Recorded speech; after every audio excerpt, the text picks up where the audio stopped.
Hello again, everybody. You know me, I'm always tinkering around.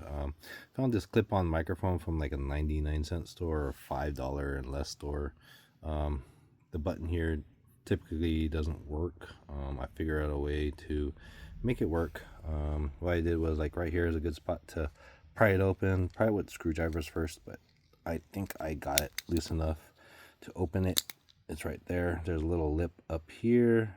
It tucks right in there, and there's the circuit board. Underneath the circuit board, just left right here, I just shoved electric tape down in there to pop up the circuit board so that the button can press. So yeah, see, it just aligns to this part right here, and then you just stick it back on. Just put that lip on top first, underneath that, and push it together, and it should, this button should work now. I forgot where the light is.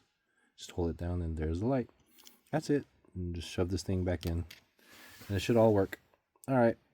Thanks all. Bye.